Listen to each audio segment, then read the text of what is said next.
Welcome. I'm going to move over to the podium here where I have a microphone. Hello. Hello. Thank you, everybody, for coming. My name is Mike Payne, and I'm the city engineer. This is a great turnout this evening. We are basically at capacity for the room, so I'm very encouraged with all the folks that came out on a wonderful afternoon today to kind of learn some more information about the Monterey Dam and where we've been, where we're heading, the conversations that we've had previously. I'm located at this podium, I guess, so that I can see most of you, but also so that I can see the screen, and we are being televised on JATV. So I'm using the microphone here, and the cords only go so far so I can operate my slides. So again, I'd like to welcome everybody. As we advertised, we had a 30-minute public an open house gathering from about 5 to 5:30. For the next 30 minutes or so, we're going to have a presentation, and I'm going to lead that presentation. We've got some participation from 2 consultants that are assisting the city with this project, and then I will wrap up that 30-minute presentation. We will then move to the front of the room again because we've got microphones up there and we're being televised. We're going to move to the front of the room. We've got 3 individuals from the Department of Natural Resources in attendance this evening.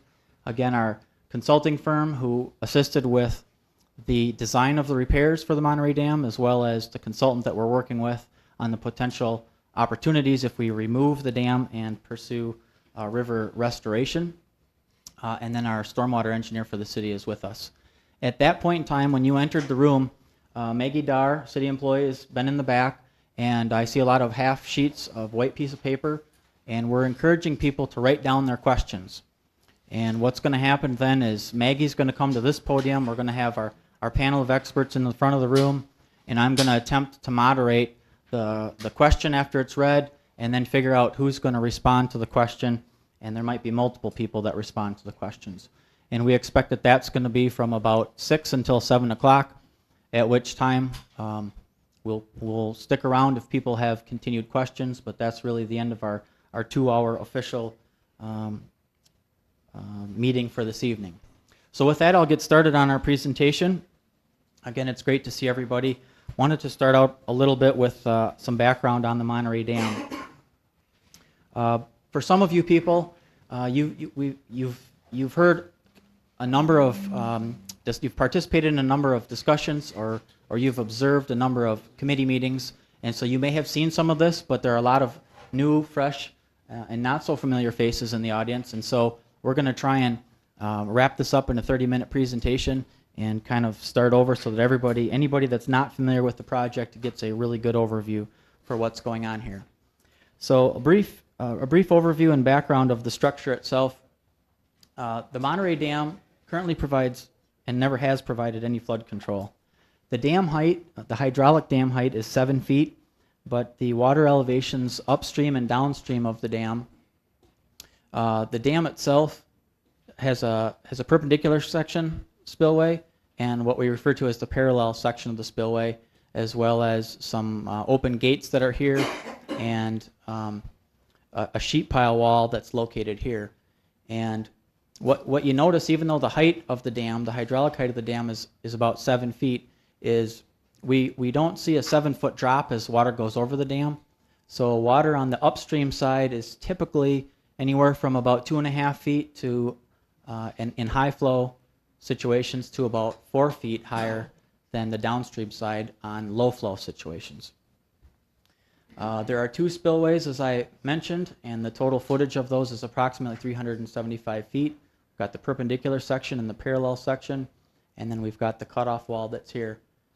The gate section that's here, there are 3 gates that the city has the ability to control. That really doesn't provide a lot of control for what happens upstream of the Monterey Dam, but it does provide some control. Prior to the 2008 flood, the dam also consisted of an earthen embankment that was located here, and there was a significant amount of seepage that happened after the high waters of the flood, and as a result of that, the city was required to put in a cutoff wall here, so that you've seen the vinyl sheet pile wall that essentially cut off the back water bays that originally was used as a mill race for the mills when hydroelectric power was generated many, many decades ago. The entire area upstream of the Monterey Dam is approximately 3,200 square miles that drains down through Janesville and over the Monterey Dam. The dam itself was constructed in the mid-1800s to provide power to the woolen mills, and that ceased to operate in that capacity sometime in about the 1960s. And in 1967, Alliant Energy transferred the dam itself to the city of Janesville, and the city has been the owner of the structure since that point in time. This dam is the only remaining dam on the Rock River between Lake Koshkonong and Illinois that no longer serves its originally intended purpose. So the other dams that are in existence are the Indian Ford Dam, which is actually what backs up the water and creates Lake Koshkonong. Centerway Dam, which is in Janesville itself, and that's owned by a private hydroelectric company where hydroelectric power is generated. And then the Monterey Dam, again, which is in existence, has been around for a long, long time, but is not currently being used for its intended purpose. We are required on a 10-year basis to do a full structural inspection of that dam, and that's really what prompted the discussions. The last full inspection that we had by a consultant was back in 2012. Between those decade increments, city staff has certain responsibilities to go out to the structure to kind of view things, make sure that things are in good working order. We are required by the DNR, the Department of Natural Resources, to have an emergency action plan as well as an operation and maintenance plan and documents that go with that to indicate that we are performing what we need to and keeping that in safe, working, functional order. Routine maintenance that's happened, we've had a couple of projects in the last 10 years or so where we've had to address some things. Two of those were fairly significant repair projects, and we can get into that a little bit later. Again, in 2012, Bloom Companies is a consultant who provided the inspection to the city, and what they discovered was a fairly significant amount of deficiencies, structural deficiencies with the dam itself. The dam is an open spillway, so it's a concrete-faced open spillway. And at that time that the inspections were performed, the cost estimate to repair the deficiencies was estimated by Bloom at $185,000. The inspection report was submitted to the DNR, and in November of 2012, then the DNR provided a directive to the city to correct the deficiencies, and the DNR was flexible with the timeline that was required to do that, so they essentially gave us 3 years to complete that, and they had originally stated they'd like to see that happen by November 1st of 2015. In 2014, the city applied for a DNR municipal dam grant for repairs, and because the rating on the dam itself is a low hazard dam, the grant request did not score well enough to be funded for the necessary repairs. So therefore, we continued to work with Ayers, who was brought on board to assist the city with the actual designs of the repair of the structure itself.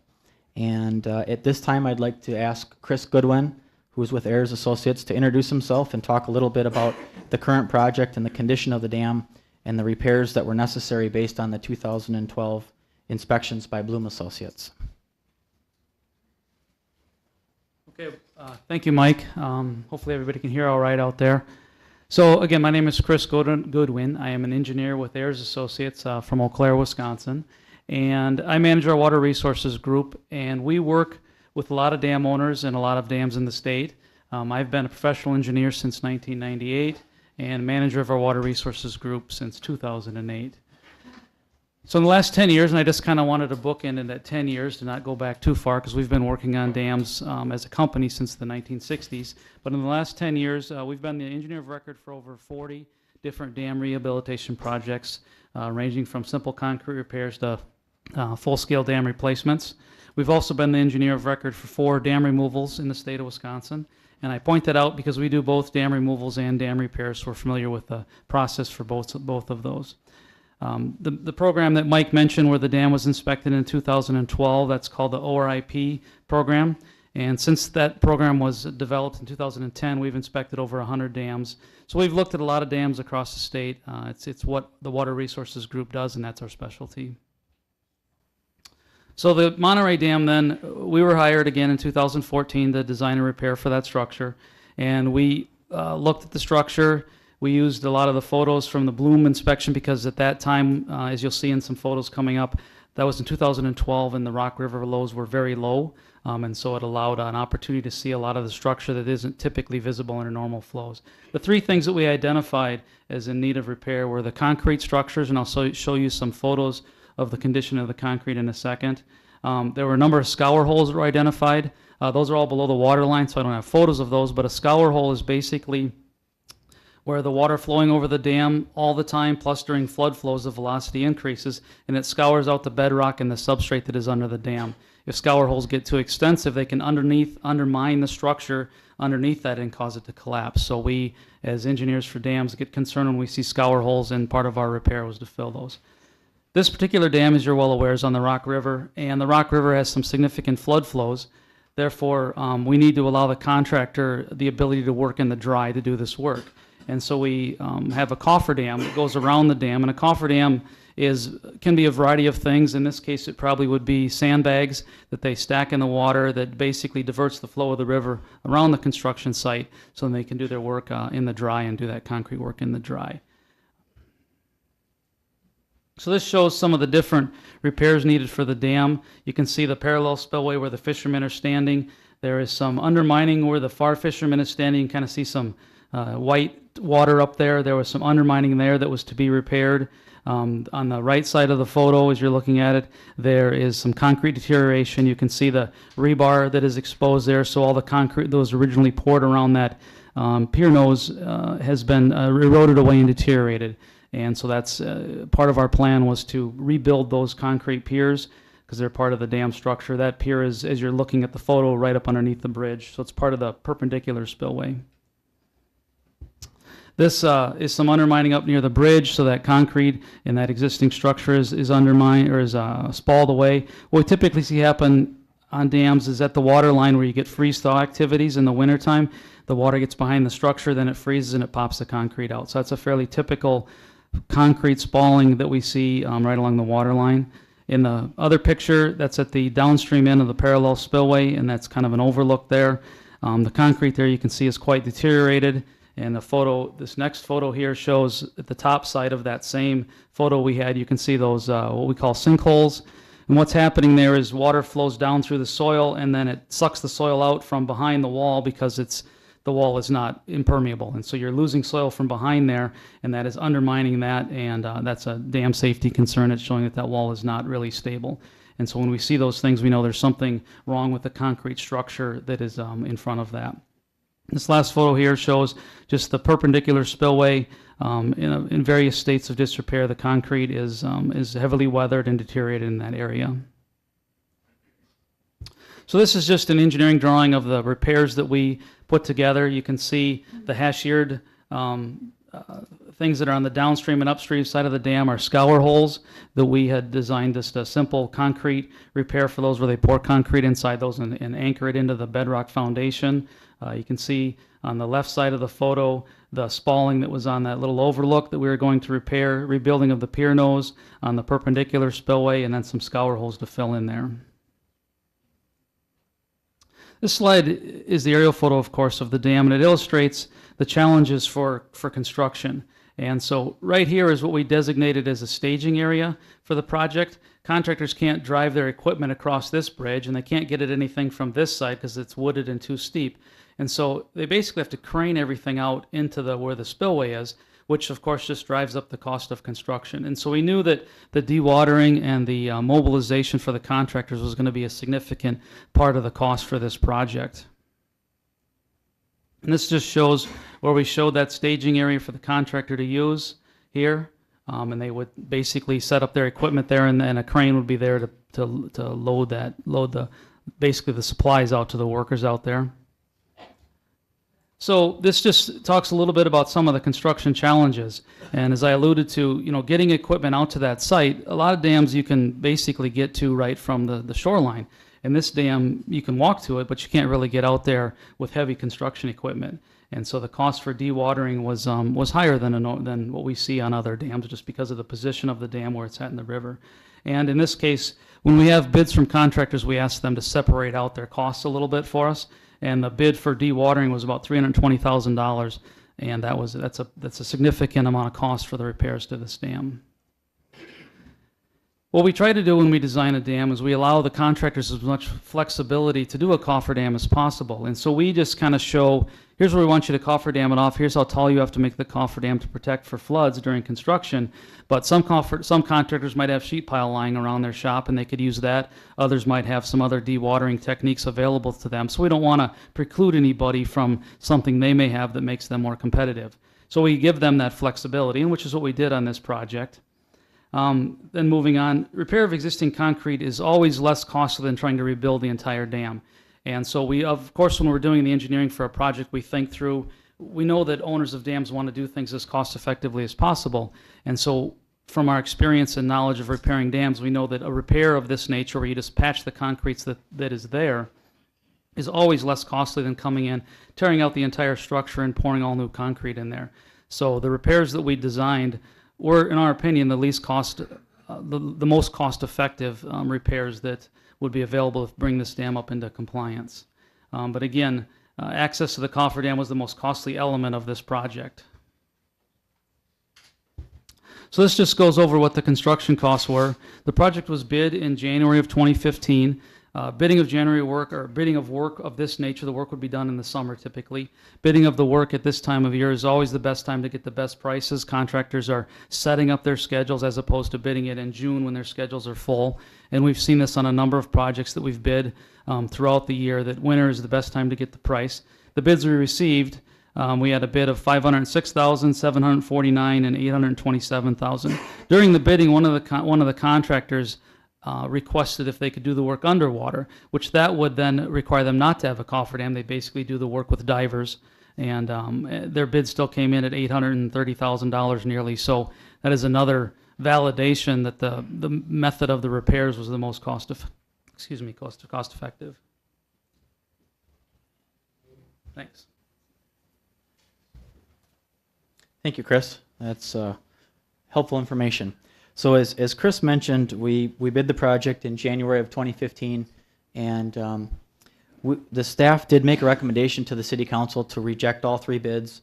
The staff had put a budget number of $250,000 in the capital budget based on the $185,000 initial project estimate by Bloom Associates.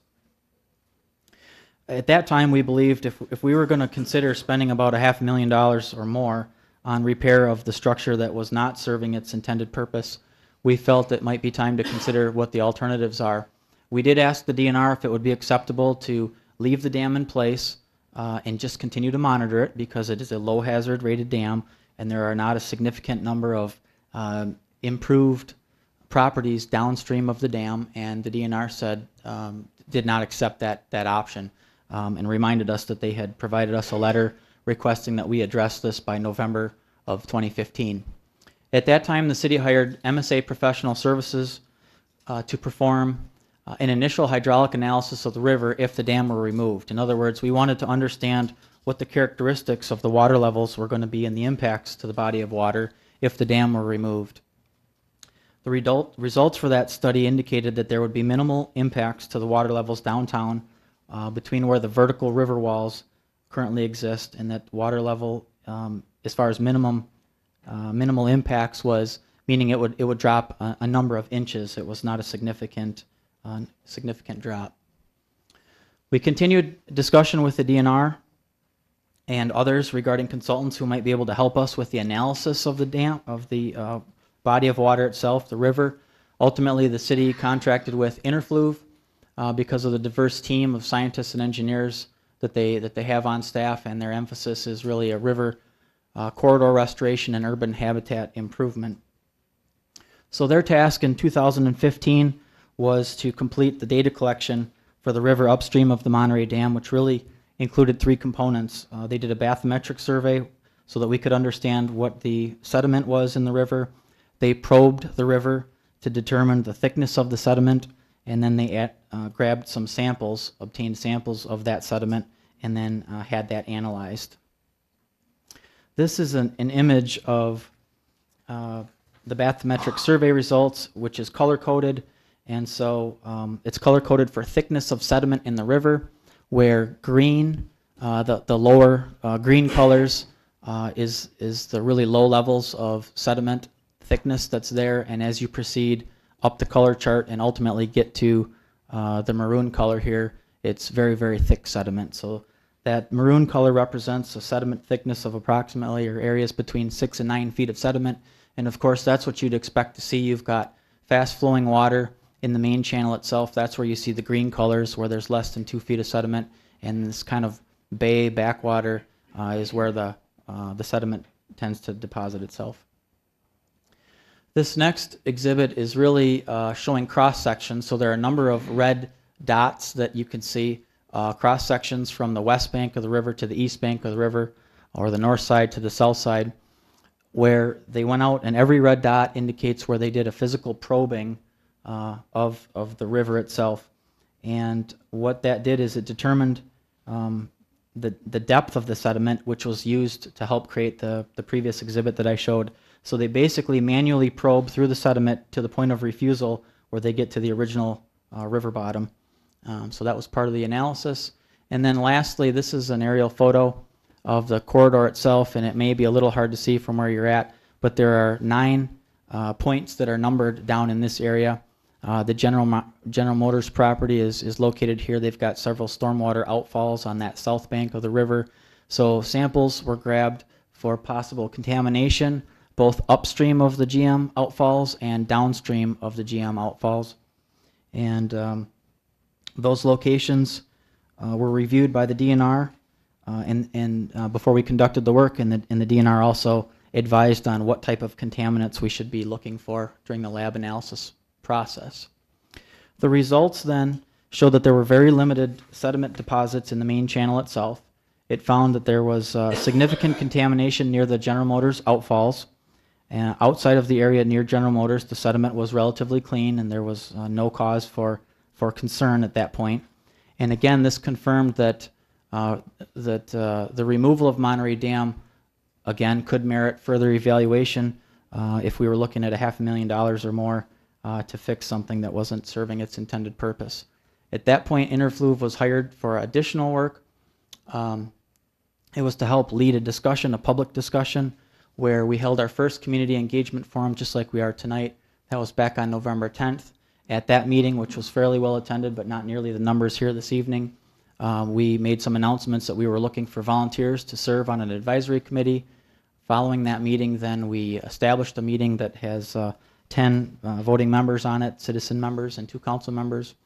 That committee met 3 times, December, January, and February, and we're at our second community engagement forum this evening. The additional scientific information that was developed by InterFlow included more detailed hydraulic analysis of the river. In other words, what was the river characteristics going to be like upstream of the dam if it were removed? And the conclusions by InterFlow were consistent with what MSA Professional Services had previously provided to the city. Again, a number of inches in drop of an elevation in the downtown between the vertical river walls. So that kind of confirmed that. InterFlow provided some channel cross sections to help us visualize what the river's looking like, as well as looked at the velocity and shear stresses if the dam were removed. This is an exhibit that shows a cross section of the river. It's located between Milwaukee Street and Dodge Street in the vicinity of the local, or the former parking plaza structure that recently was removed. What this shows is we've got 3 colors. We've got blue, green, and red. The upper blue line is the level for average flow conditions with the dam in place. So that's just a straight blue line. The next line that has some squares on it here is what the river level does if the dam were removed and there's average flow conditions. The green line is for what we would consider to be the dry conditions, meaning that 80% of the time or more, the water level would be higher than the green lines. And then the red line shows the record low conditions that were captured back in 1934. And then, of course, this line here is the river bottom. So you can see that the bottom of the river is not straight across, even though the water from one side of the bank to the other is a level elevation. The bottom has varying undulations that are there. We also looked at the speed of the river. And so what this shows is the Monterey Dam is located here, and then as we move from left to right, we're going upstream toward the Centerway Dam. So we've got the Monterey Bay location here, Jackson Street Bridge here, Racine Street Bridge here, Court Street Bridge in the downtown here, and then the Centerway Dam. The two horizontal lines in green represent a leisurely paddle of approximately 2 miles per hour, or about 3 feet per second. And then this green line is 4 miles per hour, which is a moderate paddling at about 6 feet per second of flow. The two lines on the graph, the lower line shows the current condition with the dam in place, and the upper line shows what the velocity of the water would be if the dam were removed. And so really what we're interested in, what's the difference at these various locations? What does the speed of the river do if the between the current condition and if the dam were removed? And so there's a fairly not a significant change that's there. We're talking a couple of feet per second, and not something really to be cause for concern. All right, at this time, and we're running a little bit long, but this is a lot of information to get through, so it's important that we give Beth here ample time. But based on ideas that were developed with the Citizen Advisory Committee, a concept plan was developed by InterFlow, and you may have had the opportunity to see some of those exhibits if you were here about 5 o'clock or so. With that, I'd like to invite Beth to come on up. She's going to introduce herself. Beth has been assisting us with understanding what river corridor restoration opportunities we might have. Thanks.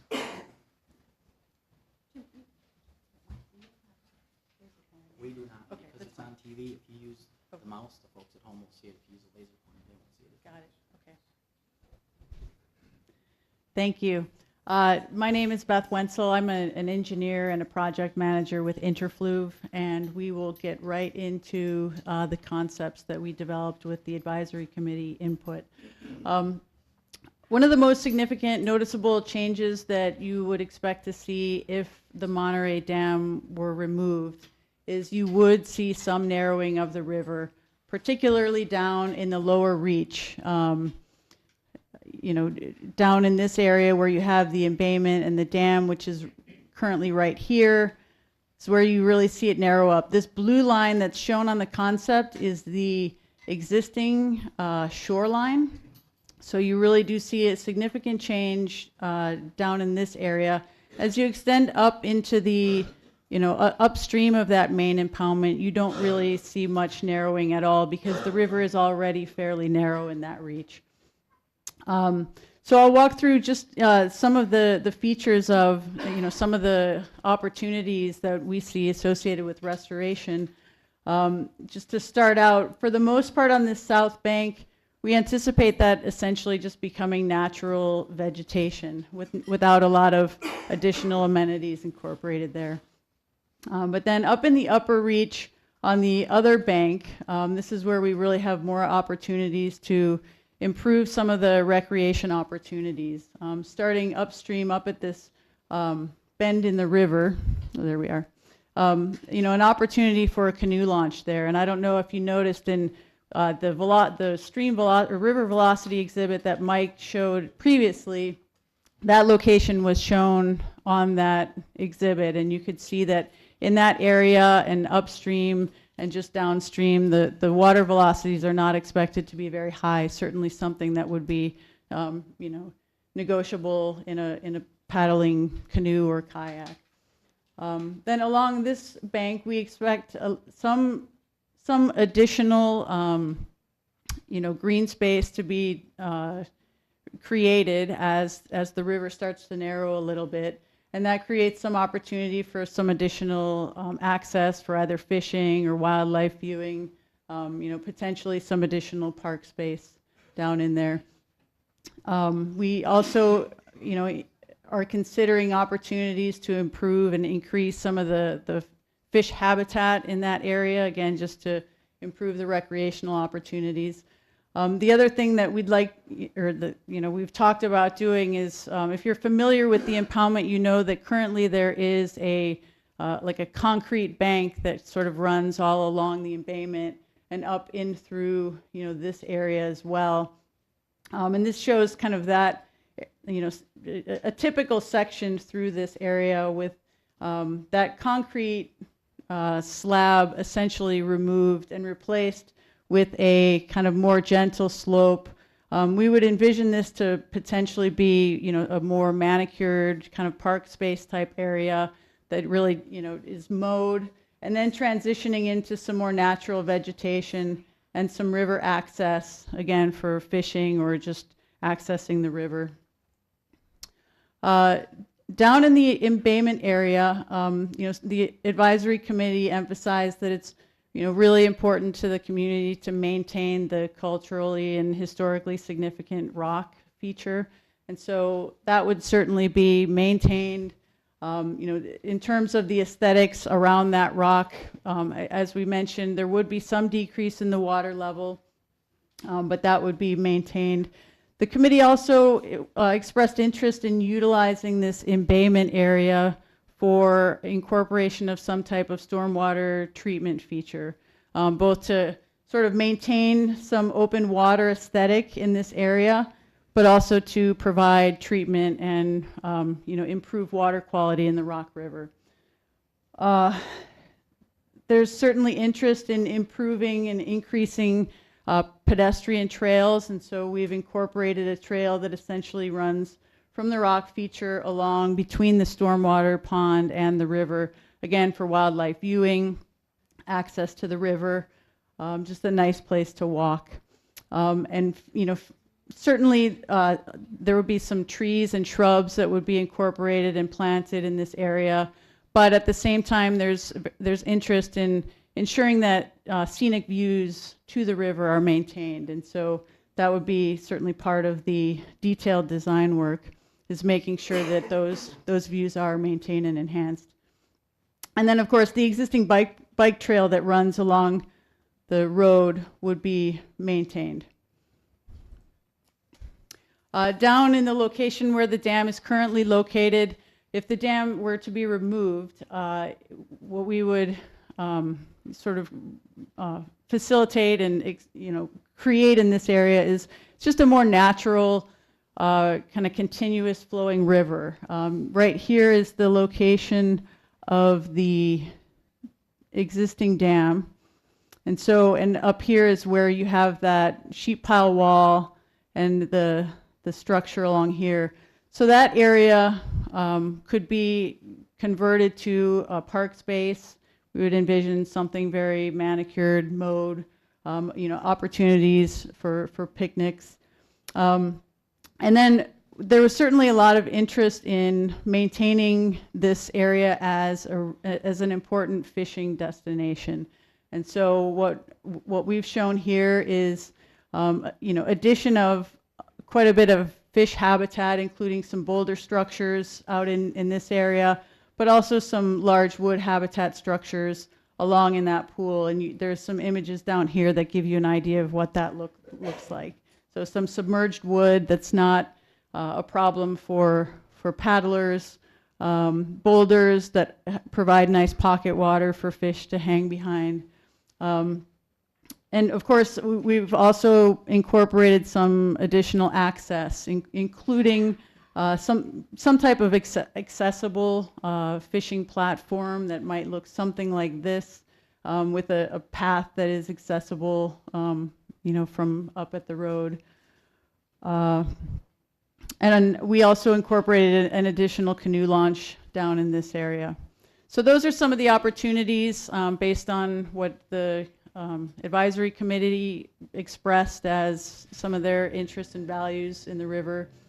And we'll be, there's certainly, this is a concept level design, some of the exact placement, will likely, be changed during final design, but all of these features are certainly the types of things that we can incorporate into a dam removal restoration design. I'll give you this, Beth. Thank you, Beth. We're doing pretty well on our 30-minute presentation here. This is our last slide. So I wanted to end with cost estimates and a comparison of costs. And we've had this discussion a few times at the committee level and other public engagements. But it's important that we talk about an apples-to-apples comparison of costs. So on the left-hand side of the page, we've got anticipated costs for the dam removal and river restoration. On the right-hand side of the page, we've got our cost estimate for the dam repair. Upper left-hand corner of that left side chart, we've got a variety of the amenities and required components that make up a dam removal and river restoration. That totals $945,000, where we would recommend to the City Council that they add 10% for a construction contingency, which is fairly consistent with what we always do on public works projects. That brings our construction total to just over $1 million. And then we would have engineering costs and construction management costs, again, at about 10% of the project construction cost. So that brings us to the $1.1 million that we've talked about in the past. On the right-hand side, for the dam repair, well, what our starting point is here at $580,000 is we took a look at the two low bidders from 2012, and we basically averaged those two and then added 30% of the difference to the low bid to get us to the $580,000. One thing that we found is when we bid a project and we really don't change the scope and we repackage it and rebid the same scope of work, which again we're required to do to satisfy the DNR, contractors who leave a lot of money on the table, meaning that they were $150,000 cheaper than the second low bidder, typically don't come in at that level. So we're going to start at the $580,000. Then we're going to add 3 years of construction inflation at 3% per year, because we had bids in January 2015 and we know that we wouldn't be doing a project until at least 2018. That brings our construction subtotal to $635,000. We're going to add our 10% construction contingency, which brings us right up to about $700,000. And then we've got the same engineering and construction management line item that is 3%, which is significantly less than for the dam removal and dam restoration. The reason for that is because Ayers Associates, Chris Goodwin, has already designed the repairs. So that exists. We just need to clean that up, put that back on the street, and then focus on the construction management. So we're looking at about $700,000 for anticipated for the repair of the Monterey Dam. So that's where we come up with those numbers. At this point in time, what I'd like to do is I'd like to ask those who are going to participate with the panel discussion to go ahead and take their seat up front. Again, the reason that we're doing that up front is it's a full room. We've already got the microphones up there. We are being televised on JATV. And we've got 3 folks from the Department of Natural Resources, our 2 consultants that you heard from, our stormwater engineer. And just wanted to remind the group that Maggie Dar in the back, again, has the opportunity for these half sheets of white paper, and you can come on in, that we really would like to hear from the folks tonight. And we felt that the best way to do that was to have people write their questions down and submit them to Maggie. So Maggie's going to take over here at this podium. That's going to allow people to pass the questions right over to her. If you need to get up and go back, there's all kinds of pens and paper in the back of the room, and we would encourage you to do that. We will be using, we do have some slides that we anticipate we may be putting up here to help us answer some of the questions. But at this time, I'm going to turn it over to Maggie Dar, who is going to start us off with some questions, and it looks like there's a pile here, and that's great. And I'm going to attempt to facilitate from the front of the room, and when I get up there, I'm going to ask Tim Whitaker to identify himself, his name, his title, and what he brings to the table and panel discussion this evening. We'll run through that, and then we'll get started with our questions. Thank you. My name is Tim Whitaker. I'm the stormwater engineer for the city and have kind of been coordinating things with the consultants and the DNR throughout the project. My name is Bill Fitzpatrick. I'm an engineer with the Wisconsin Department of Natural Resources. I'm with the Remediation and Redevelopment Program, the sediment cleanup section. I'm here consulting with DNR staff out of the region and with the city of Janesville on contaminated sediment issues. I consult statewide for sediment assessment and cleanup projects. My name is Rob Davis. I'm the Department of Natural Resources Regional Dam Safety Engineer. I cover Rock County. My name's Doug Lubke. I'm with DNR Fisheries. I'm here to answer questions about fish and habitat in the Rock River. My name is Beth Wenzel. I just introduced myself, but in case you missed it, I'm an engineer with InterFlow. And I'm Chris Goodwin with Ayers Associates, the engineer that was doing the design of the dam repairs. So thank you to the panel. My name again is Mike Payne. I'm the city engineer. And I wanted to remind the panel that there's water in the pitchers in case you get dry. And with that, I'd like to turn it over to Maggie to read questions, and then I'm going to attempt to direct responses to the individuals of the experts that are joining me here today. Okay, thank you, Mike. And as he said, I'm Maggie Dar. I work in the city manager's office, and right now we have 45 questions in front of me, and you're free to pass more over to me, and I can add them to the pile. Also, I put out some blue half sheets of paper on that same table where you got the question forms. Those are comment sheets, so now that you're learning about the project and getting your questions answered, we want to hear your input and your comments, so you can fill those out on your way out and leave them in that same green bucket. So we have 45 questions in about 47 minutes, so we'll move fast. Oh, here's two more, 47 questions. So the first question is, why don't they promote the Bay Area more? Why don't they promote? I'm not sure who they is. We've got a friends group of Monterey Bay, Monterey Dam. We've got a I guess as the moderator, I'm probably not supposed to answer the questions, but put Tim on the spot. Do you want to answer that, Tim? I guess I'm not sure that I follow the question. Why don't we promote the Bay more, or they promote the Bay more? I guess I'm not sure how to respond to that one, unfortunately. Okay. We'll keep moving. If we get back to that one, if anyone wants to answer later, we can do that. So the next question is, how long are the repairs expected to last? Is that something Chris could answer? So I assume we're referring to the repairs of the concrete dam structure. Typically, we see repairs of this nature with a 40 to 50 year lifespan, and that kind of relates back to what that dam is right now when it was probably last repaired, so 40 to 50 years. And Chris, is it fair to say that the amount of the repairs is just a small percentage of the entire spillway itself? So once these repairs happen, we're not necessarily good for another 40 to 50 years. Correct. Yes, that's the reason for the 10-year inspections, and there may be other areas that fall off, but these address the most significant ones. Okay, thank you. Okay, the next question is, when were the last repairs to the dam itself made? Tim, are you able to respond to that one? There were a couple of projects we've done in the last 10 years, the most recent one being that 2012 project where the sheet pile vinyl wall was constructed that was mentioned earlier. That was just under a $300,000 project there. And then prior to that, I think it was in 2006 or 7, if I'm not mistaken, that there was another project that involved some lesser structural repairs that was about an $85,000 project. Yes. Okay, the next question. Why is it such a rush when there's no danger according to the Wisconsin DNR? Is that something Rob could answer? I don't think anybody ever said there was no danger. I mean, it's not, I wouldn't say this is a rush either. I mean, there's been timelines on the table, and the city's been very cooperative.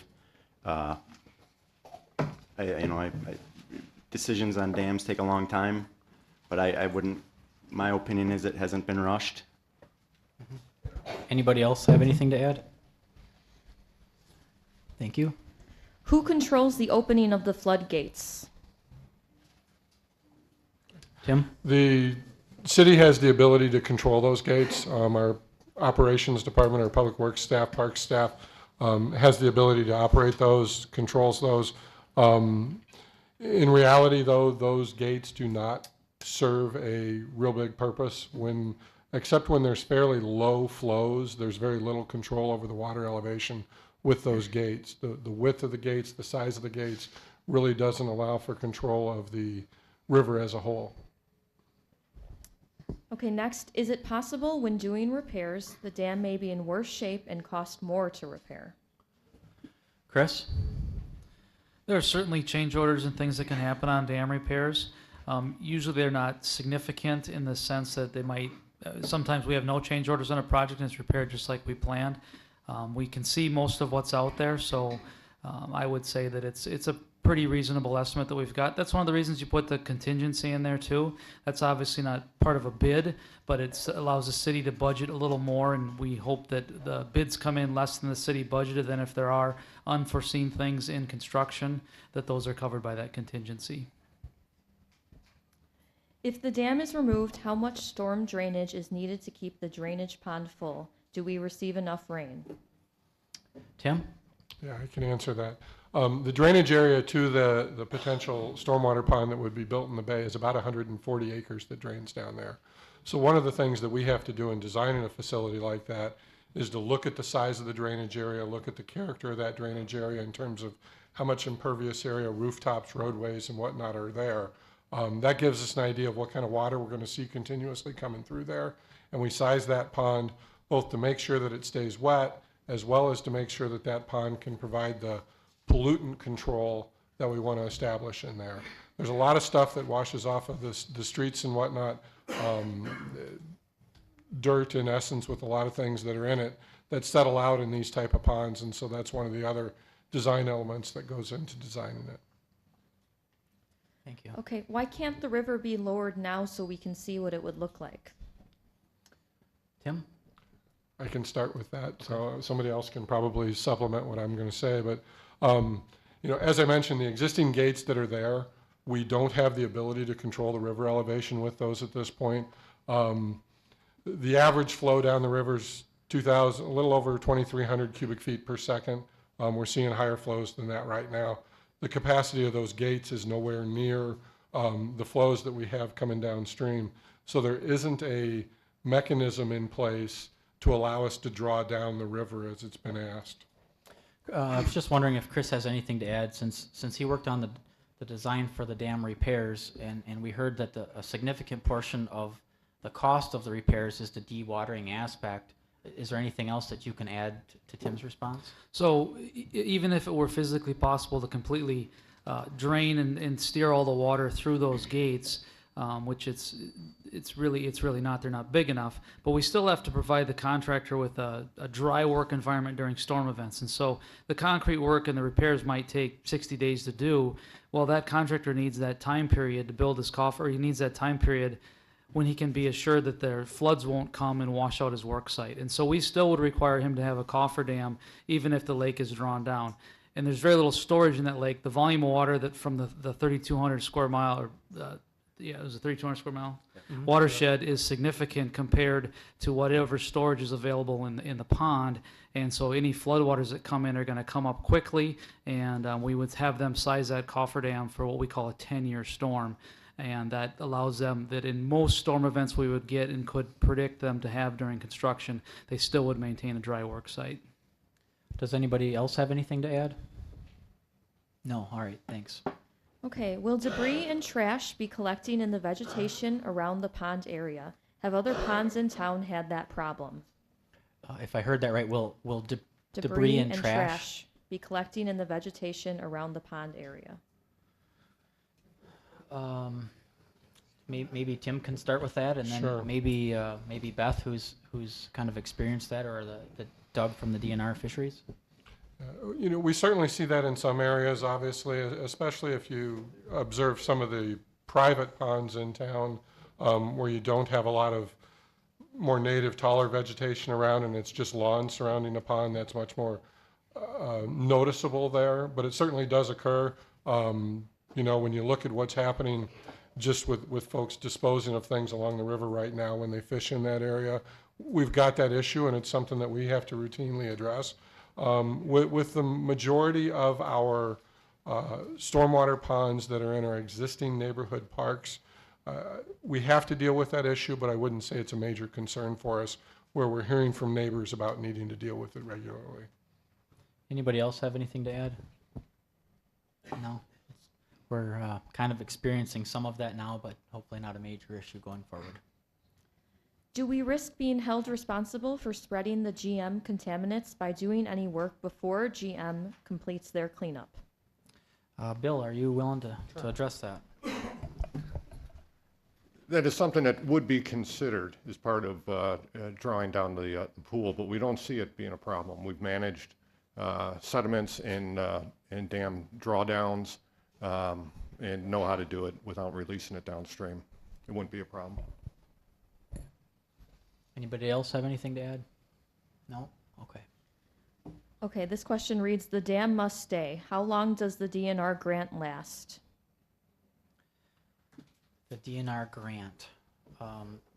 Is that, can Chris maybe, or Rob maybe, maybe Rob can explain the DNR dam grant program and how what the differences in the program are between the general repair category and the dam removal category? Sure.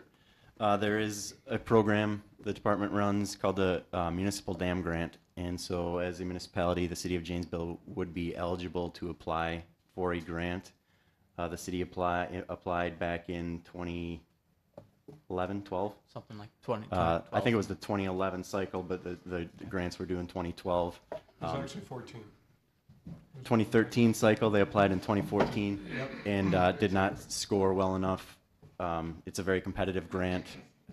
So the grant has been fully subscribed since it's been funded back in 2009. So we anticipate with the state budget, you know, that it will be funded, or at least we're hoping it's funded. And the city would then have the opportunity to apply for a grant again around next January of 2018. There are two options for the city if they apply for a grant. One, they could apply for a repair reconstruction grant, which is what they did last time. Again, competitive grant. Being that the Monterey Dam is a low hazard dam, it's likely that it would not score as well, but we don't know what other dams will compete for it this cycle. With that grant, it is a 50-50 cost share for the first $400,000, and then between $400,000 and a $1.2 million project, there is a 25% state, 75% local share. So the max grant would be a $400,000 grant, but it would take a $1.2 million project to get that grant. The other option for that grant is for dam removal, and a dam removal grant would be a maximum of $400,000. No cost share could cover 100% potentially. The way the scoring for the grants are worked out, it's a dam safety grant.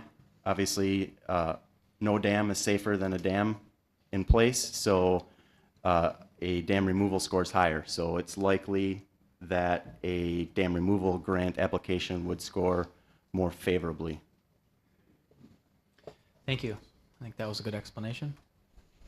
Okay, next question is, how much money was spent on river wall by the ball diamonds, and why does it need to be torn out, and when installed? River wall by the ball diamonds. The sloped wall, okay. Oh, by Monterey Park. Okay, the athletic fields there. Yeah, I don't believe we have that information this evening. Okay, the next question is, why is this not on a referendum? Yeah, that would be a city council member question and not something that this panel really can address.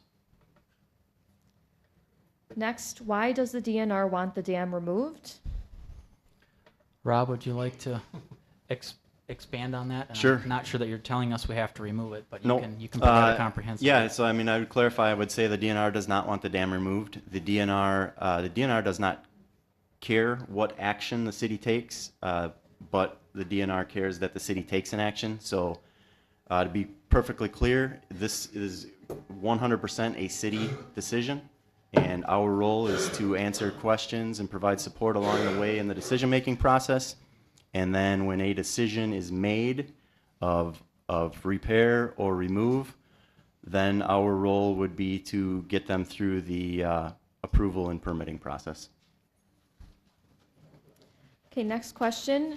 I want to see on paper what the DNR calls fix. So more of a comment, but I don't know if there's anything to. I think that was kind of addressed with the slide that Chris displayed that showed the crosshatched areas. Again, there was some scouring in the riverbed itself and spalling of the concrete spillway. So I think we addressed that. Next question. What was the original intent of building the dam? Tim? Sure. The dam was built, as we said, back in the mid-1800s, around that 1840, 1850 timeframe, and it was serving the woolen mills that were on a raceway there and generating power for those. What recreational activities can take place considering the water level after the dam is taken out? Beth, is that something you'd address? Sure. In the concepts that we developed, you saw a couple of added canoe and kayak launches, fishing access. Based on our analysis of the hydraulic conditions, so the water depths and the water velocities, if the dam is removed, those activities will be very suitable in this reach of the Rock River. All right. Anything to add, Doug, based on the plan that you saw for the first time this evening? No, nothing particular to add. I think, as Beth said, there is good shore fishing. There's good access right now. It seems like the plan would enhance some of that, but I think it'll support the full range of recreational opportunities. Thank you. Next question. What can be done to relocate the bike trail and park road to a reduced river footprint? What can be done to reduce the... To relocate the bike trail and park road to a reduced river footprint. I'm wondering if that means to keep it closer to the water's edge, perhaps? I guess I can try to answer that if I understand the question correctly. And if the interest is in having the road and the paved bike path nearer to the river, this plan does not include that. It wouldn't necessarily preclude that opportunity, but the budget we've developed for this plan doesn't include building an entirely new roadway or a new bike path to relocate it close to the river. Hopefully that was the intent of the question. Next question. Has there been an environmental impact statement made on the area? Bill, is that something... You're not aware of anything that's happened? I think it would be part of any significant change to, Rob, you may be the one to answer this with regards to if there was a change to the condition of the site on the environmental impact statement. Yeah, the answer is no, there has not been. With the removal, honestly, there's been changes to NR 150, and they're very recent, like since I've done my most recent removal. So I don't know that answer, but that would be part of the any environmental assessment would be done as part of the removal process if it were to go that direction. But it has not been done to this point. And Rob, when you talk about it would be part of the environmental process if the dam were removed. Can you talk a little bit about the DNR permit requirements and just perhaps touch on what the DNR would require from a permitting perspective if the dam were removed and there were contractors in the water versus if the dam comes out? The DNR is going to have to issue a permit, and the city and the consultants will have to work with the DNR regardless of which direction we go to address the deficiencies, correct? Yes. So for a removal plan, I mean, obviously we want to see what's proposed. From a dam safety perspective, what I want to see is the entire structure come out of the water.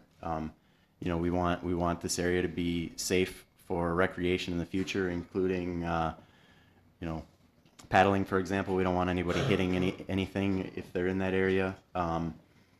We would look at a dewatering plan, as Bill mentioned, to make sure that we're not going to be transporting sediment downstream.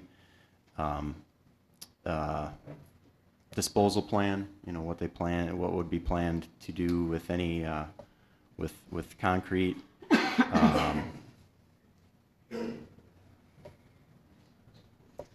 Okay, so you've touched on that. So the permitting process looks at various environmental issues associated with a construction project in the water. Correct. Okay. Yes. All right, thank you. Next question, with the grasses planted at the water edge, how is the safety issue going to be addressed with the school children so close by? All right, that's a very specific question about this site in specific. Beth, are you able to talk at all about other projects where you've worked where there's been a lot of close public interaction with the final product? And maybe we can address it that way. Yeah, I mean, certainly, you know, in the concept plan that we have developed, you know, we show a variety of vegetation types, and the intent was to have more sort of mowed vegetation kind of close to the bike path, close to the road, and then transitioning into some more, you know, natural vegetation. I mean, I think we need to talk more about the safety concerns to you know, understand what a concern might be. I mean, if visibility is an issue, you know, we've talked about having sort of, you know, more kind of spread out space between some of the taller vegetation so that you do have clear, you know, visuals to the river so that, you know, there's not, you know, places for, you know, people to be, you know, hiding or you know, people to be out of sight for long periods of time. You know, that said, you know, water is always something that you have to be careful around. Sure. Tim, do you have anything to add? Yeah, I did speak with someone earlier this evening about a very similar question with the proximity to the school there. And I guess what I would offer is, as we plant these native species in some areas, as we've restored the green belts on the east side of town, we planted grasses where some of those grasses are big blue stem and they're 6 feet tall. Obviously, that's not what we would want to do in this area. We'd be planting things that are more in that 18 to 24, maybe 30-inch height at the tallest species there. So I don't think it would necessarily be something where we'd lose a great deal of visibility where a kid might disappear into the weeds type thing, nor do I think it'd be a place where somebody could, you know, potentially hang out with any mischief in mind. I guess the other thing I would point out is that if we look at the rest of the river through Janesville, we've got some similar areas in terms of native vegetation there, as well as along our parks, our stormwater ponds and our regional parks. So I'm not sure that it's certainly something we could coordinate or have some discussions with the school district about, but I'm not sure that I see there being a significant issue there. Thank you. Okay, what effect will taking out the dam have on the water levels in Rotary Gardens? Tim, is that something you can talk about, Springbrook there? Yeah, I can. Let me actually, Maggie, do you have the other set of slides available there? I'm going to ask you to call up one of these real quickly, and that would be slide 15.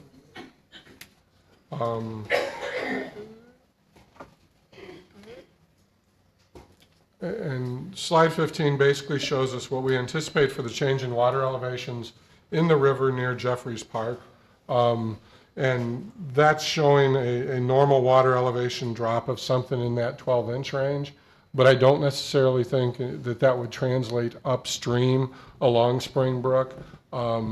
If you're familiar with the Springbrook area, in particular between Main Street or Beloit Avenue, depending on where you want to look at it there, from that point out to the river, there's a fairly high section in that channel that's got a lot of sediment in it that gets fairly shallow there, and then backstream of there, the water's considerably deeper in most occasions. So I don't see there being a translation between that change in the river upstream in that creek that would be particularly significant. Thanks, Tim. So as we look at the exhibit up on the board there, again, the blue color is the median flow condition, and the green color is a low flow situation where 80% of the time or more the water level would be at that green height or higher. And if you look at the horizontal gray lines, those are 1 foot increments.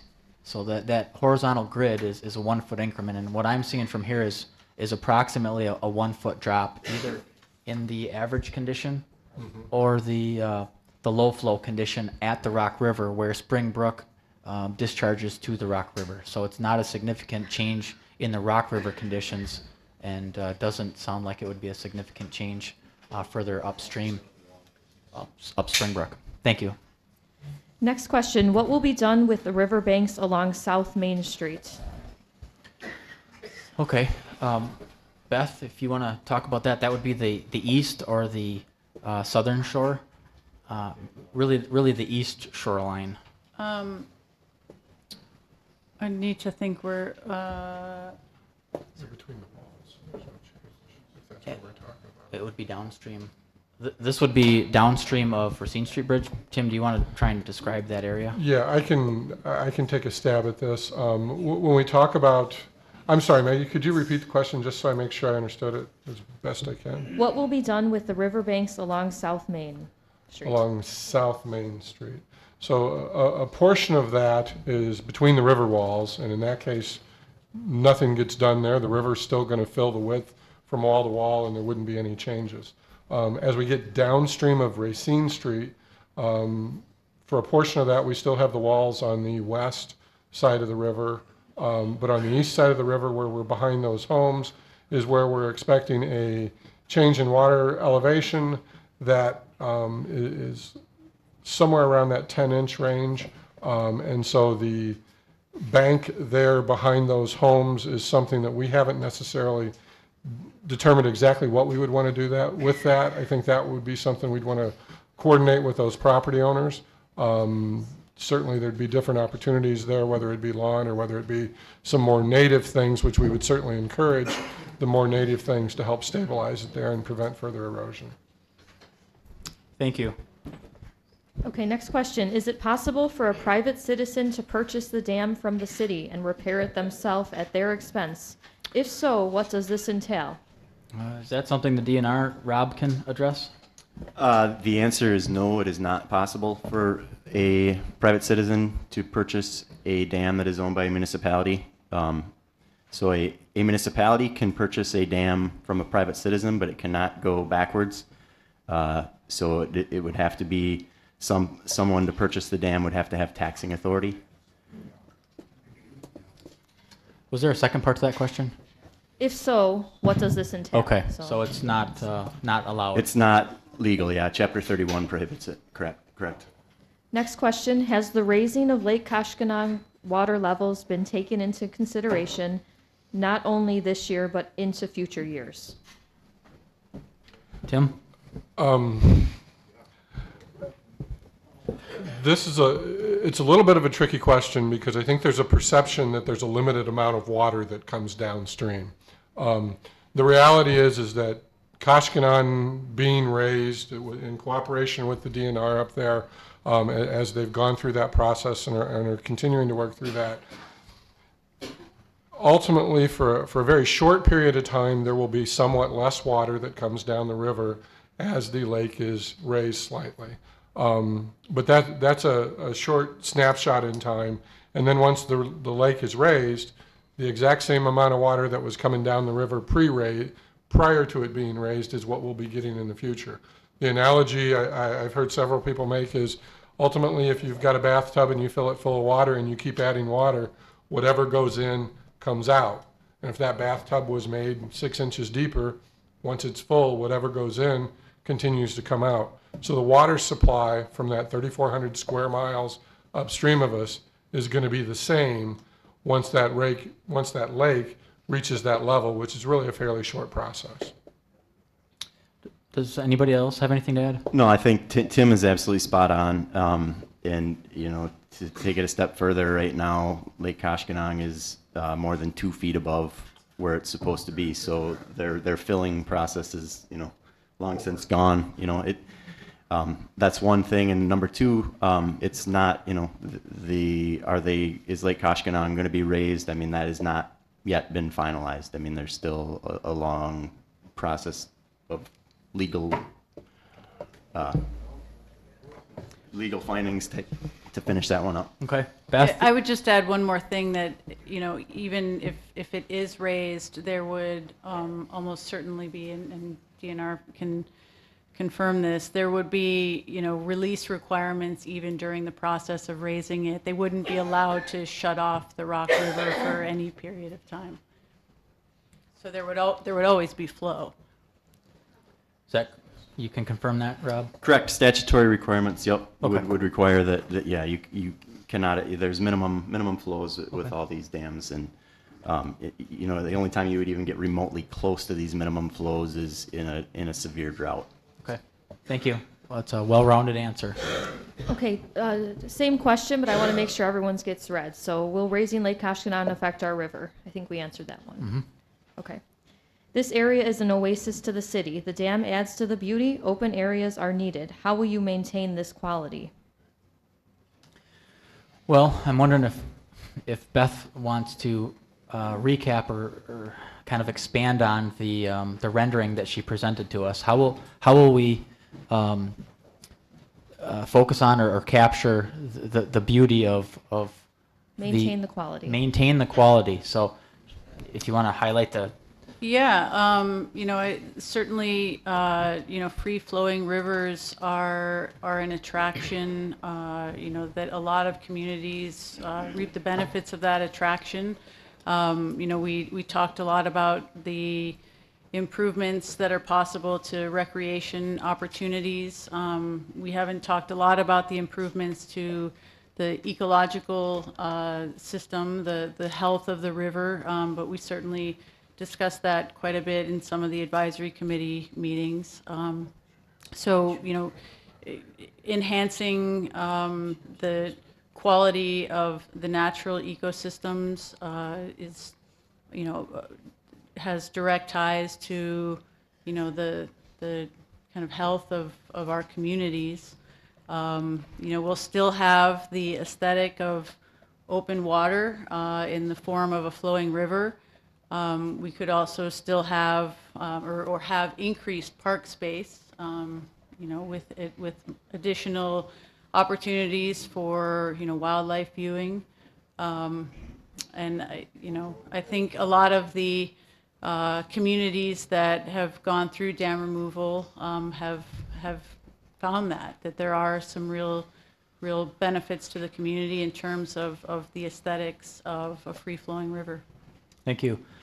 Doug, from an ecological perspective, knowing that the increased river velocity is going to kind of carry away some of the sediment or the sediment that exists in the main river channel, is there anything from an ecological perspective that is attractive for public benefit post-dam removal? Well, I think it sounds like the sediment transport is not going to be significant. I guess construction always creates some sediment, and the downstream flow of that is not likely to impact any fish habitat or anything specialized like that. So I guess that's the only point I can think of, and I doubt that it's going to be significant. Mm-hmm. Okay, and along with the transportation of that sediment, there's an opportunity for creating some additional fish habitat opportunities as part of that, right? Yeah, according to Beth's rendering, I was pleased to see the addition of additional habitats. Tree drops are very effective and popular. Any kind of coarse woody debris like that is going to be a benefit. Even the addition of the coarse stuff, the boulders and other features like that I guess I'll throw a little bit of opinion in here. Fishing access is important, but just because you're next to the water doesn't mean that's where the fish are. So you need to enhance those places so that fishermen have access to good places. Okay, good, thank you. So it's 6:45, and I'm just curious how we're doing on questions. It feels like the dialogue and the flow is pretty good. I see the questions are still coming in. We have 36 left. Okay. We've only done. We've gotten 10. many more since we've started. What will be the total cost of all improvements as depicted on the charts if the dam is removed? The total cost of the improvements? Correct. Okay, I think we covered that at the tail end of the presentation. Okay, there's a few like that in a row. I did try Okay. to categorize these a little. Of all the amenities, Okay, so if you want to go back to, if you, do you know what slide number? Slide number 26. So again, what I tried to outline for the group was an apples to apples comparison. And we've been saying that the cost to remove the dam, there it is on the left-hand side of the page, the cost to remove the dam and incorporate the river restoration corridor improvements is about $1.1 million. And on the right-hand side of the page, the dam repair option based on the previous bid that we received and construction cost inflations, again, apples to apples comparison is about $700,000 for that portion of the project. Can we get details on that at all? I mean, Yeah, and just, how you can build that stormwater pond for $140,000. I've built things like that. That's what you're talking about in Monterey. You can't get that done for 140. So what I'll let Tim respond to that, but given that we've got about 30 questions here to try and get through, I'd like to try and keep with the format of having Maggie read those to us. If Tim wants to respond to that cost. sure, I just wanted to get into the detail just a little bit there. You know, for example, the fish habitat and access, that $140,000. There's a number, and I don't recall the exact numbers, I don't have it in front of me, but there were a number of those woody structure habitat locations at an estimate of, I think there were $8,000 per location, and a number of those that were to be installed, as well as some of the stairways down to the water for fishing access that make up that cost. In terms of the park's amenities that are identified there, those include the additional handicap access way from the area, the parking lot near the dam now, out to the water, where we would be proposing a handicap accessible fishing platform. It gets into the level of detail where there's a number of benches and other things included in that, trying to be all-encompassing in what was involved there. The vegetation includes the seating, both the lawn-type seating that would be included, the prairie-type vegetation that we would have, a couple hundred, I think the number was 150 trees and a few hundred different shrubs that make up that estimate. And then the stormwater pond specifically, that represents about 35,000 cubic yards of excavation. We see typically on our local construction contracts to move that much dirt. We're somewhere around $1.95 to maybe $2.25 a cubic yard. So as we do that, and we've got the other amenities with the pond, we feel like that's a pretty accurate estimate for what we've seen in our recent construction costs for those type facilities. So I believe that, you know, hopefully that gets to the detailed question that you had related to the removal and restoration. Thanks, Tim. I guess I'd also point out that the design hasn't been completed yet, but based on the renderings and the the past projects that the group has worked on, we're comfortable with those numbers. There's not only the initial cost, but then there's ongoing maintenance cost. And Tim, do you want to touch on what that would entail, annual maintenance cost? For, we've heard about manicured turf lawn, mowed turf lawn, expanded, park pavilion areas, things like that. And either option really are going to have some ongoing maintenance costs. Sure, and I'll try to limit this because I know we've got a couple dozen questions still there, but related to the maintenance costs, I'll speak directly to the restoration, the removal and restoration project, because that's kind of the unknown at this point. I've talked with our current parks director about that issue, about what might the additional mowing, what kind of staffing requirements, we've heard that question, what would the staffing requirements be for this initial, the extra mowing that would go along with the additional lawn, and the once every 3 years having to burn the more native type areas.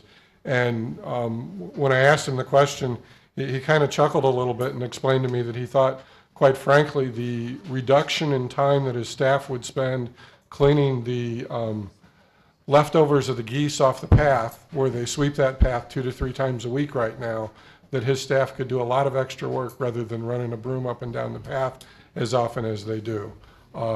So I guess that's what I can share with respect to additional maintenance costs. All right, thank you. We'll let Maggie continue to proceed. We're getting close to the 7 o'clock time frame. If people need to leave because we had advertised this until 7, you're free to get up and leave, and I appreciate everyone's. Can we take a raise of hands, how many people want to leave the dam in? Yeah, we're not going to take a vote tonight, and we're not going to attempt to answer questions, verbal questions from the audience. The format this evening has been to try and give everybody every opportunity to write questions down and get those to Maggie, and we've got about 30 more of those to try and get through this evening. And there are those blue comment sheets in the back that you can leave, and I think the intent is to summarize those and provide those to the Citizen Advisory Committee. That's correct. Thank you, Maggie. Again, duplicate question, but just making sure no one gets left out. Of all the amenities on the InterFlow drawings, how many are included in the $1.1 million price? Yeah, I think we've covered that. That's everything that's been represented, in the focus of those improvements is really on the North Shore. Okay, and what is the annual projected cost for maintenance and upkeep of the area if the dam is removed? I think we've kind of touched on that there's going to be maintenance costs that are already in the budget associated with the existing facility, and it sounds like discussions that Tim has had with the Parks Department that those are about the same. Okay, the next question is a 5-part. When will we learn the cost of removal? 1, the removal itself. Okay, that's on the screen.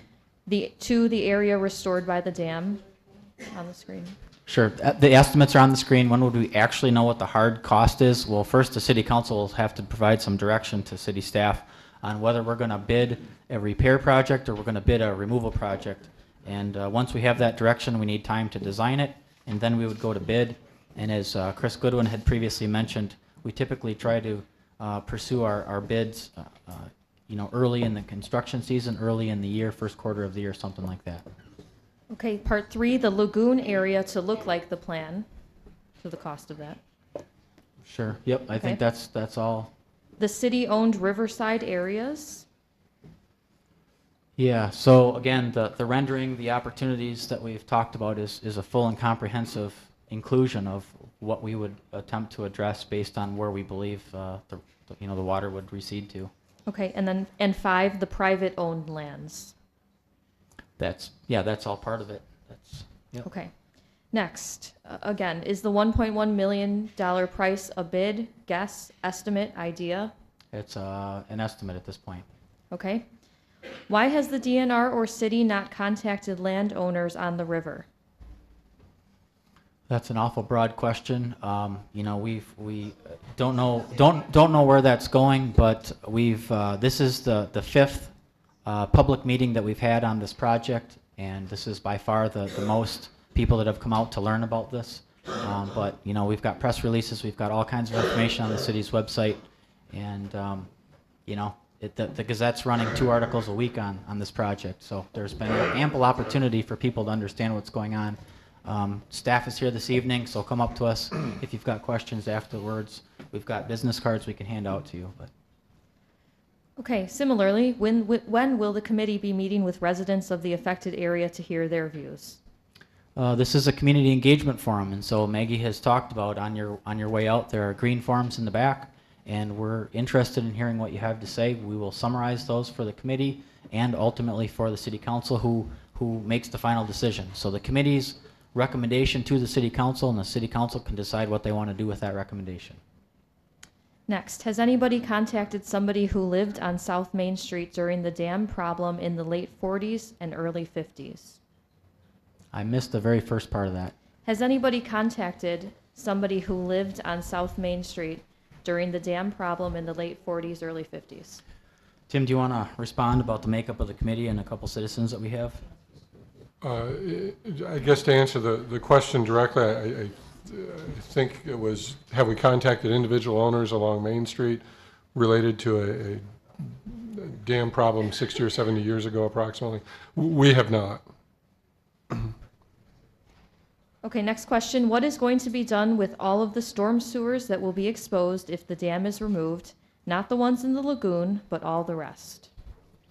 That's actually a really good question. There are a number of small, short-length storm sewers that kind of drain that frontage road near the stadium and whatnot there. And each of those storm sewers would have to be extended out to the new riverbank. We might not extend them all the way out into the river, but out near the edge of the riverbank, we would have to extend each of those pipes. Okay. Years ago, InterFlow wrote how silt needs to be removed after a dam is taken out, as exposed silt is toxic to animals and people. What's changed since then? So maybe Beth can talk about I I think that's a misunderstanding of what was written. We have participated in several national and regional forums and assisted in developing guidance on how to analyze sediment in conjunction with considering dam removal, and what types of information to collect, how to consider that information, what the options are for addressing potential contamination. When sediment is highly contaminated, there are requirements for removing that and addressing that. Not all sediment that is contained in impoundments is contaminated. In this case, as Mike mentioned, the level of pollutants within the sediment is, relatively typical, comparable to upstream and downstream. So the quality of the sediment in this impoundment is not toxic. Bill, do you have anything to Yes, I add? do. Yeah, we have information that there are localized problems in the impoundment, in the sediments. We have early chemistry data that shows that there's levels in there that are higher than what we'd want to see in a river system. The General Motors has been contacted, and they have performed an initial study on the site, again confirming that there are localized problems, primarily centered around their storm sewer outfall. As is their right, General Motors has pursued a more detailed investigation that started back in November. And this will be taking a look at all sorts of environmental compartments to evaluate further what are the contaminants in the water, in the sediment, how is it affecting the water, how is it affecting the critters that live in the river, and then how is it affecting fish tissue. So we'll be evaluating that information when it comes back and determining whether or not it poses an unacceptable risk to the wildlife and humans in the area. Yeah, and if I can just clarify, outside of the General Motors contamination is what I was referring to, because for the purposes of this discussion, we are separating those two issues, because that General Motors contamination is being addressed in a totally separate process. Thank you. Okay, on the similar vein, what is going to be done with the contaminated silt on the south bank of the river? And if nothing is done, what is the liability to the city as that silt then travels downstream if the dam is removed? Bill, are you able to respond to that?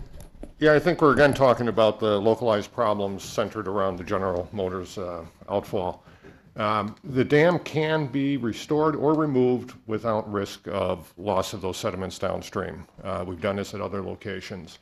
In the event that the dam is removed and that is exposed, that'll be evaluated based on the potential of risk to terrestrial users of the site, including humans.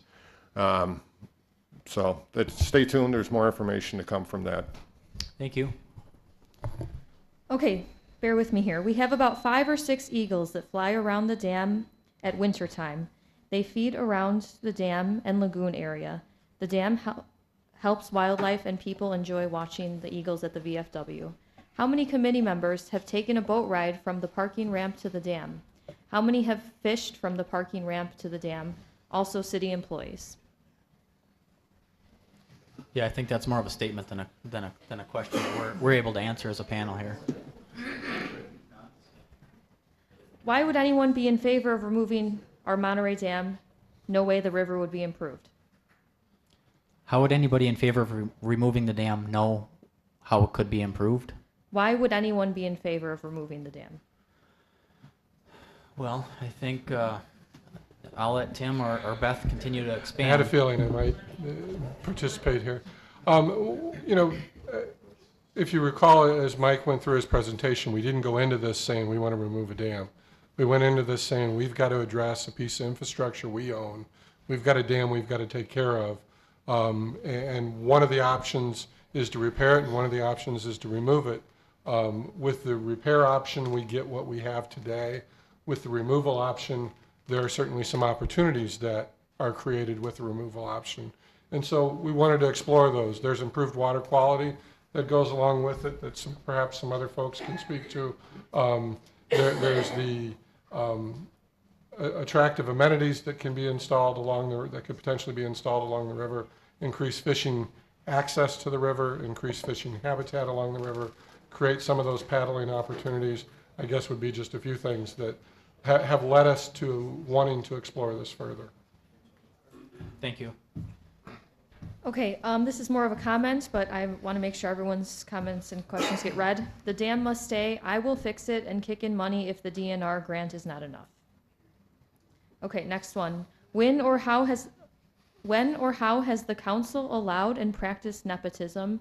Example, former managers and council members on committees. All right, that's another Not sure that statement. there's an answer from this panel. This is a five-part question. And I think we answered the first one about Lake Koshkonong raising the water level 3 inches, so I won't read that whole thing. What are the DNR and the Army Corps of Engineer requirements for shoreline restorations? Should the dam be removed, and what is the total cost of such? All right, so Rob has talked to us about there are DNR permit requirements. He hasn't really specifically talked about shoreline restoration, but maybe he can just highlight that the rendering that we've got is consistent with what the DNR would expect. Yeah, very much so. I think this is, and then some, to be honest with you. I mean, for a dam removal project, the requirements are to remove the structure out of the water. I mean, it's a natural system. You know, certainly the city would have the opportunity to let it revert back to a natural system.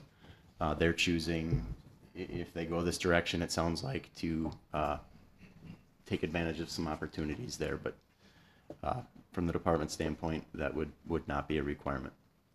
Thanks, Rob. Okay, the next one. With dam repair, we have a known limited cost and experienced water level history between the Centerway Dam and Monterey Dam. Monterey Park and Monterey Bay with its beauty is maintained. The water level is maintained downtown. Why would anyone want to change this for an unknown? I think we answered that one. Where is the millions of dollars coming from for dam removal, shoreline restoration, low downtown water levels, all the river walkway, pedestrian bridge, wall removal, fishing piers, plantings, benches, town square, parking and maintenance of all of that? There is no maintenance cost in a dam sitting there, despite false city claims of maintenance. Tim, do you have anything to add there? That was a mouthful. I'm not sure if I got all of it, but I guess I heard reference Where to is the millions of dollars millions of for all of dollars. I that caught that. coming from? You know, and the bottom line is that we've outlined the costs that are up there, and a repair project we believe is in that $700,000 range, and a removal and a restoration project we believe is in that $1.1 million range, with the opportunity for a $400,000 grant from the DNR, excluding any other grant opportunities. That ultimately leads us to a net $700,000 cost to the local taxpayers. So it's really a comparison between two oranges. We've got two opportunities here, but the cost for each is basically $700,000. Okay, the last question here. With the ARISE plan and all of this, the costs documented are well in excess of $20 million, all of which will be a white elephant and will do little to improve the downtown, in fact, just the opposite. Where will such money come from? There should be no borrowing for any of this period. It's totally unnecessary. Yeah, so that's a different project and a different advisory group and something that the council's already approved and proceeding on, and we're here to talk about the Monterey Dam this evening. Okay, can you estimate the cost annually to maintain a repaired dam versus care for the proposed restoration and park area? I'm not sure that we're prepared to talk about that this evening, but Tim referenced 2 repair projects in the last 10 or 12 years that exceeded about $400,000. Yeah. What time frame, how long will the restoration project take, and will the funds from the city and grants cover it all? And then follow-up guarantee. You know, I think we've talked about the financial piece of that question, but in terms of the time, The construction process would be a late fall, winter type construction, and Chris or Beth, please feel free to add anything you have to this, but we want to do it when flows aren't at their peak. We want to do it when we've got the most manageable river levels we can. The actual demolition of a dam or repair of a dam, the time frame for doing those probably isn't terribly dissimilar. The thing that takes time with a project like this is the native vegetation we're talking about here. It typically takes about 3 years to get a good quality stand of that native vegetation. We can turn it green, get a cover crop growing and have it nice and pretty and green.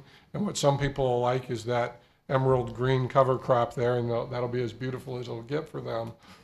But to establish the more native stuff takes about 3 years and a good burn cycle to really control the weeds and get the natives established.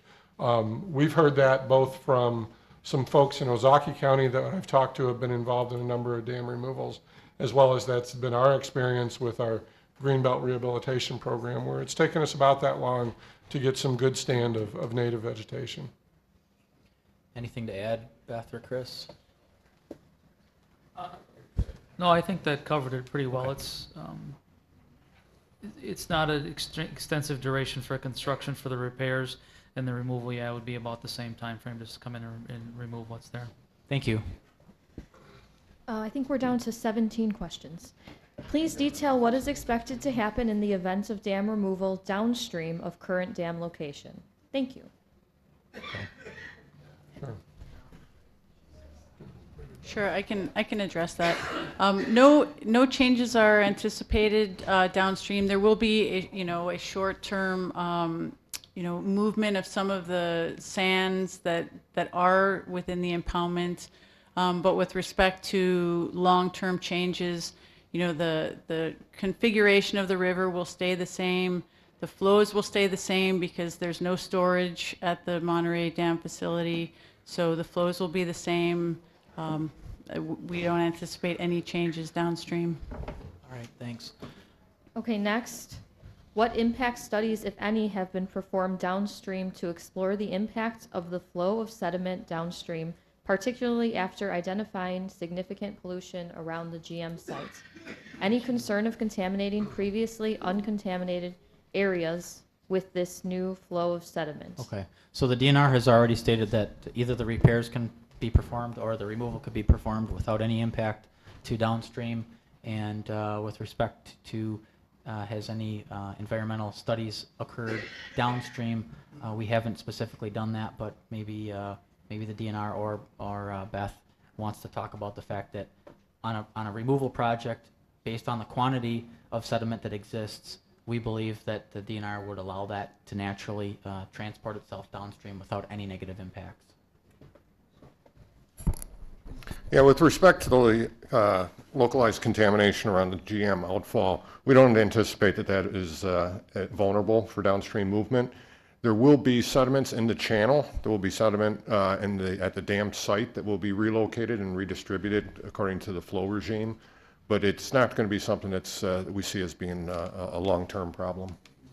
Right. The only thing I want to add is when we did our sediment study back in 2015, we did, collect a sample downstream of the dam just for the purposes of comparing to upstream and within the impoundment, and the pollutant concentrations were comparable, throughout the entire reach that we studied.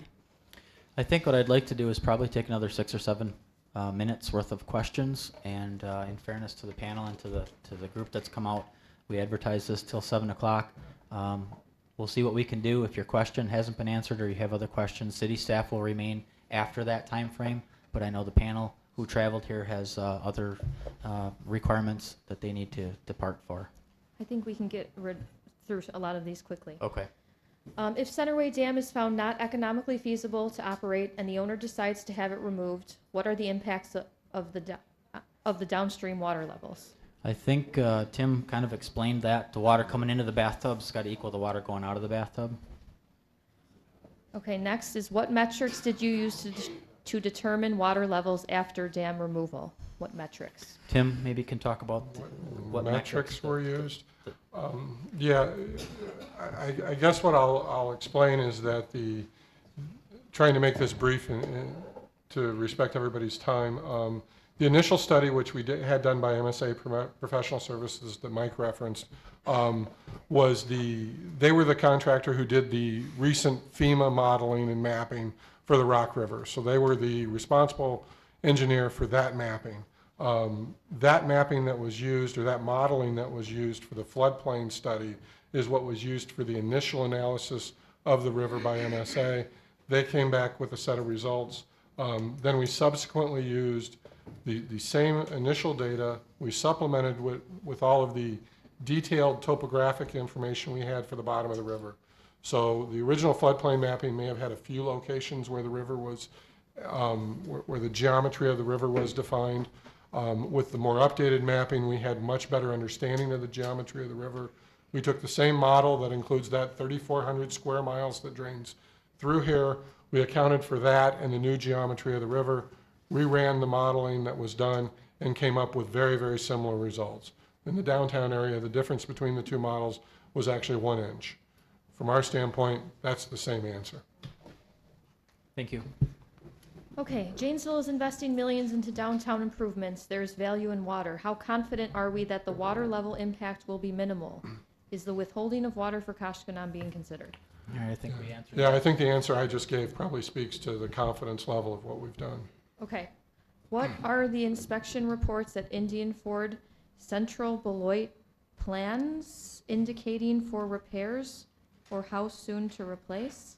Yeah, we wouldn't have information on anything outside the Janesville's jurisdiction. With all the TIF areas, why can't the city make GM, Delavan Drive, Jackson Street, and Monterey Park, including the dam area? You can use the TIF money for Milwaukee Street. Why not the dam?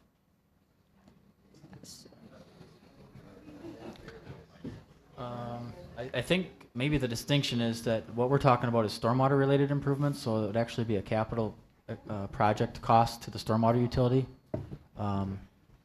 Yeah, the TIF incentives are generally for job creation. They're tied with job creation. There's no job creation with this project.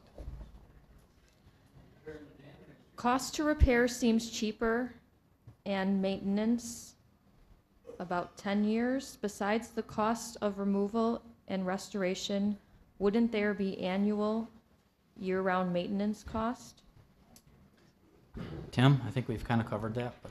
Yeah, I think we've covered it for the most part. You know, there certainly are maintenance costs that go along with the green space that would be exposed along the river. With the stormwater pond, there's maintenance costs that go along with that as well. Those would be, at a minimum, we believe, offset by the maintenance costs for a dam. If we look at repairing the dam, it's a $700,000 cost now. We know we're fixing a portion of the concrete that's damaged, but not necessarily, not the majority of the concrete that's there. So it's quite possible we may end up back here, you know, in a couple decades dealing with this again with another $700,000 project. At least that's within the realm of possibility. Chris, maybe you can help address that. Yeah, these repairs, of course, address the most urgent of the concrete deterioration. The rest of the dam is still older concrete, and as Tim points out, in 20 years it may need repairs. The other thing, dams require inspections. The city staff has to go out and inspect the dam after storm events. There's costs associated with that. They've got reports they have to keep up to date, emergency action plans, inspection, operation, and maintenance plans that are cost to the city. So owning a dam is not just a matter of leaving it sit there. There are costs associated with their maintenance and as well as their compliance with the DNR regulations. So it's not just something that can be fixed and then ignored for the next 30 years. Thanks, Chris. Next question, have you seen what happens or what has happened to other rivers up and downstream after removal? I think Beth has talked to the committee extensively about other sample projects that she's worked on, and I think we've covered that. I guess the only thing I'll add, because I've heard it as I've talked to a number of people in the community, is they've referenced other dams in the area. Fulton Dam is one I often hear about, where that dam was removed, and some people aren't happy with the results there. I think the conditions there are completely different, and that it was not an urban area like in Janesville, but it was a rural area. In essence, the dam was removed, and the area was walked away from, and nature was let to take its course. We recognized right away when we were considering a dam removal here that if we were going to move towards a removal, we needed to look at this holistically as a restoration project along the river as well. And so that comparison doesn't necessarily apply because we know we've got to take some active management of this. All right, Maggie, can we have one last question maybe? Okay. I'm going to pick one where I Or- can read the handwriting. One or two. Sorry. When you do the repairs, how are you going to divert the river, open the spillway gates? Chris, do you want to elaborate on that? So yeah, the spillway gates would be open to pass that flow around. The contractor could also allow part of the spillway to still function. It's kind of up to them. In this case, we had two sets of cofferdams, one for the parallel dam. They would do that work and the water would go over the perpendicular spillway. And then they probably would come back in and flip-flop those cofferdams. So I think that answers that. Yep, good, thank you. I think Okay, Does that so- add this listed from 5:30 to 7:30, and in light of how long it took for you for your presentation, can't we extend it another 15 minutes to get through the last few questions? How many questions are left, Maggie? We have 7 questions. Okay, we can do 7 questions. Okay. Will the removal plan make the entire park handicap accessible as it is now? The bay. Beth talked about handicap accessible features, trails, fishing platform. So yes, I think it would be. Can the bay area at the Big Rock be left as is if the dam is removed? Tim? With a dam removal project, the water level near the bay would drop such that that would no longer be part of the river. It would either become just a dry area, or we have the opportunity to create a pond there, a stormwater treatment feature there in the form of a pond. I don't believe there's really an opportunity to just leave it as is and keep it wet because the river elevation is going to drop in that area. Thanks, Tim. Who owns, maintains, and repairs the Aquajays Dam? Is it true that if one dam goes, they both do? Who's currently pocketing the money from hydro turbine green energy production that is being sold to Alliant Energy? Tim, do you want to talk about the dam that the Aquajays owns? So who owns, maintains, and repairs the Aquajays Dam? Eagle Thank you. I The name believe just- it's Eagle Creek Renewable Energy. Yeah, thank you, Rob. So, as Rob mentioned, they're the owners of that. They sell that power back to Alliant, and it's not a dam that we have any control over or management of. Is it true that if one dam goes, they both do? Absolutely not. We don't have any control over what would happen with that dam. The owner of that dam, Eagle Creek, are the ones who are responsible for that. And Rob, can you confirm that they're also required to do 10-year routine inspections? They are a FERC licensed dam, so Federal Energy Regulatory Commission, so they are actually regulated at the federal level. Okay. All right. That being said, we've done some projects with them when they had to replace the flashboards here a few years ago, and they still cooperatively work, with us and want, for our desires from a resource standpoint. Thanks. Why remove the dam if removal will cost $750,000 and repair will last 50 years? Yeah, I think we've addressed that. Why was Afton, Township of Rock, and Board of County of Rock not been notified or part of this process? There's more. Can't read one word. Apparently then, Rock County or Afton or Township of Rock, as taxing authorities, could purchase the dam or have ownership transferred to them if they received a citizen donation to afford the repairs, correct? Rob, do you want to talk about, could another taxing jurisdiction like the community in Afton or somebody else take that over from the city of Janesville if they wanted to inherit a $700,000 problem?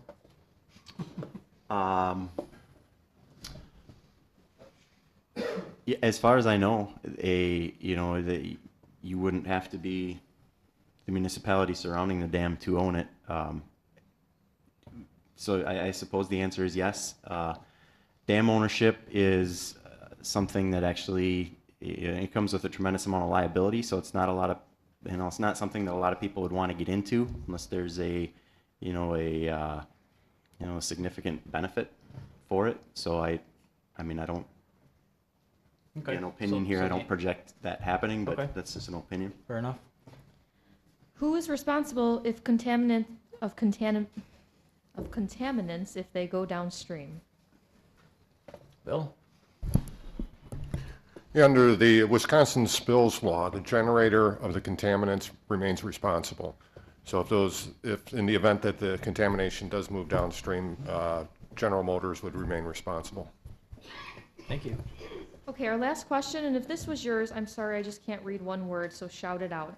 Why don't you talk to persons who remember what the smell was over southwest Janesville?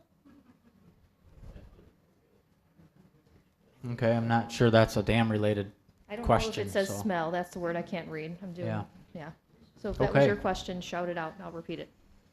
Okay, well, at this point, I'd like to thank the DNR staff for coming this evening and helping us understand some of those issues.